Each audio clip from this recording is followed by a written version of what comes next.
अस्सलामु अलैकुम वरहमतुल्लाहि वबरकातुहू। उम्मीद करती हूँ आप सब खैर वाफ़ियत से होंगी और ईमान की बेहतरीन हालतों में होंगी।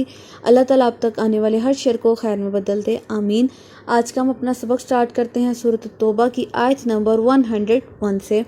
औज़ु बिल्लाहि मिनश शैतानिर रजीम, बिस्मिल्लाहिर रहमानिर रहीम। वबिम्मन, और उनमें से, हौलकुम, जो तुम्हारे आसपास हैं, मिनल आराबी, देहातियों में से, मुनाफिकूना, कुछ मुनाफिक हैं। अब अल्लाह ताला फरमाते हैं कि तुम्हारे आसपास देहातियों में से भी कुछ मुनाफिक हैं। मिन अहलिल मदीनती, और कुछ रहने वालों में से जो मदीना में हैं। ठीक है, पहले हमने बात की, किस बारे में पढ़ा था कि जो मदीना के दूर दराज जंगलात में देहात में लोग रहते थे, बदवी लोग, उनके बारे में पढ़ा। अब अल्लाह ताला फरमाते हैं कि मदीना के करीब तरीन जो इलाके हैं वहाँ पर भी ऐसे बदवी लोग हैं जो मुनाफिक हैं। फिर फरमाया वो मिन अहलिल मदीनती, और जो कुछ ऐसे हैं जो मदीना में रहने वाले हैं, यानी मदीना में रहने वाले भी कुछ मुनाफिकीन हैं। मरदू, जो अड़ गए हैं, जिनको महारत हासिल हो गई है किस चीज़ की, अलन निफा की, ऊपर मुनाफकत के। अल्लाह अकबर। अल्लाह ताला फरमाते हैं ये निफाक पर ऐसे माहिर हो गए हैं कि अपने निफाक को छुपाने के लिए इनको कोई भी आर महसूस नहीं होता।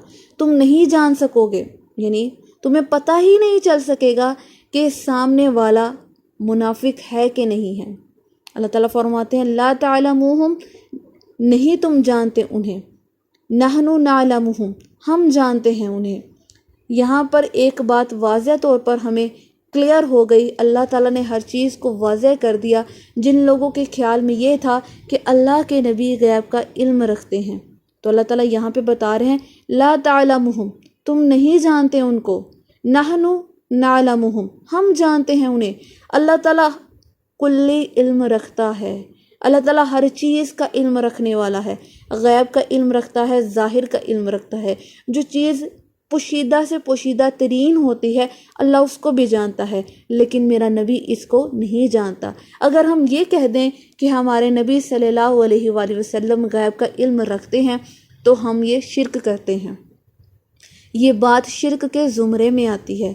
तो अल्लाह ताला यहाँ पर इसी बात को तो वाज़ह कर रहे हैं कि जो मदीना में रहने वाले और मदीना के करीब तरीन इलाकों में जो कुछ मुनाफिकीन हैं वो अपनी मुनाफ़कत पर, अपने निफाक पर इतने माहिर हो चुके हैं कि आप उनको नहीं जानते, आप उनको पहचान ही नहीं सकेंगे कि आया वो मुनाफिक है भी है कि नहीं।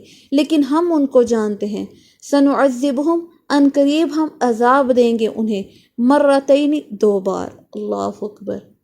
2 बार क्यों? क्योंकि वो ओवर स्मार्ट हो चुके हैं, क्योंकि वो ज़्यादा माहिर हो चुके हैं। तो अल्लाह ताला फरमाते हैं हम उनको 2 बार अजाब देंगे। और ये अजाब कहाँ होगा? क़यामत से पहले पहले। क़यामत से पहले कब? एक दुनिया में अल्लाह उनको रुस्वा करेगा, जलील करेगा, और दूसरा बरज़ख में, यानी अल्लाह ताला उनको अज़ाब क़ब्र में मुब्तला करेगा। अस्तग़फ़िरुल्लाह, अल्लाहुम्मा ला तजअलना मिनहुम। फिर फरमाया सुम्मा, फिर युरद्दूना, वो लौटाए जाएंगे, इला अज़ाबिन अज़ीम, बहुत बड़े अज़ाब की तरफ।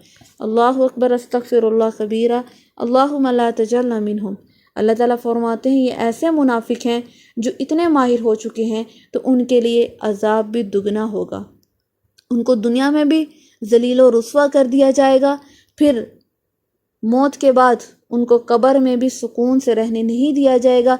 जब तक क़यामत बर्पा नहीं हो जाती उनको अज़ाब क़ब्र में मुब्तला रखा जाएगा, और फिर जब क़यामत आ जाएगी फिर उनके लिए बहुत ही बड़ा अज़ाब होगा। अस्तग़फ़िरुल्लाह। अल्लाह ताला हमें निफाक की बीमारी से बचाए, आमीन। आगे पढ़ते हैं।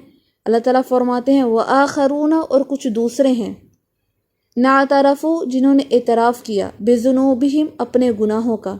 अल्लाह ताला फरमाते हैं कुछ लोग ऐसे भी हैं जिन्होंने अपने गुनाहों का एतराफ़ किया। ये किस चीज़ के बारे में बात की जा रही है? ग़ज़वा तबूक में कुछ लोग ऐसे थे जो है तो मुसलमान थे, मुनाफिक नहीं थे, लेकिन मसरूफ़ियत की वजह से, या ये कह लिया जाए कि दुनियावी कामों में वो मसरूफ़ हो गए थे या उनमें सुस्ती आ गई थी, तो उन्होंने ग़ज़वा तबूक में जाने में देरी कर दी। इतनी देरी कर दी, इतनी सुस्ती कर दी कि वो ग़ज़वा तबूक में शामिल ना हो सके। फिर क्या हुआ? जब अल्लाह के नबी वापस आए تو انہوں نے اللہ کے نبی کے سامنے کوئی جھوٹ نہیں بولا بلکہ اپنی غلطی کا اعتراف کیا۔ اب اللہ تعالیٰ انہی کے بارے میں بیان کر رہے ہیں۔ اللہ تعالیٰ فرماتے ہیں اور کچھ دوسرے ایسے بھی ہیں جنہوں نے اپنے گناہوں کا اعتراف کیا، خالتو انہوں نے ملا دیے، عملاً کچھ عمل، صالحاً نیک، و آخرہ اور دوسرے سیئاً برے، یعنی انہوں نے ملے جلے اعمال کیے تھے، کچھ اچھے بھی اور کچھ برے بھی، ٹھیک ہے۔ ایسا نہیں تھا کہ انہوں نے صرف برے ہی اعمال کیے تھے، انہوں نے اچھے اعمال بھی کیے تھے اور برے اعمال بھی کیے تھے۔ تو اللہ تعالیٰ فرماتے ہیں عسیٰ امید ہے اللہ تعالیٰ ان یتوبہ یہ کہ وہ مہربان ہو، علیہم اوپر ان کے، ان بے شک اللہ تعالیٰ غفور الرحیم بہت ہی بخشنے والا ہے اور نہایت رحم کرنے والا ہے۔ اب اللہ تعالیٰ فرماتے ہیں جب لوگوں نے اعتراف کر لیا اپنے گناہوں کا تو اللہ تعالیٰ ضرور بخشنے والا ہے، اللہ تعالیٰ ضرور معاف کرنے والا ہے۔ اب انسان، یہ عام انسانوں کے لیے ہے، یہ ہمارے انسانوں کے لیے بھی ہے کہ اگر ہم سے کوئی غلطی کوتاہی ہو جاتی ہے تو اگر انسان سچے دل سے اس غلطی پر نادم ہے تو اللہ کے سامنے گڑ گڑائے، اپنے گناہ کی توبہ کرے اور فوراً سے اس گناہ سے بچنے کی اللہ سے مدد مانگے تو انشاءاللہ اللہ تعالیٰ ضرور اس کو معاف کرے گا۔ پھر وہ اللہ تعالیٰ یہی بات کہہ رہے ہیں نا کہ ان کے اعمال اچھے بھی ہیں اور برے بھی ہیں، لیکن وہ امید رکھے کہ اللہ تعالیٰ بہت مہربان ہے کہ اللہ تعالیٰ ان کے گناہوں کو معاف کر دے گا، بشرط یہ کہ وہ توبہ سچی کرے، خلوص دل سے کرے، تو انشاءاللہ اللہ تعالیٰ ضرور اس کے گناہوں کو معاف کر دے گا۔ اللہ تعالیٰ ہمیں بھی سچی توبہ کرنے کی توفیق دے، آمین۔ آج کا سبق ہم یہیں تک رکھیں گے، باقی انشاءاللہ تعالیٰ کل اگر زندگی رہی تو یہیں سے کنٹینیو کریں گے۔ اپنا بہت سارا خیال رکھیے گا، دعاؤں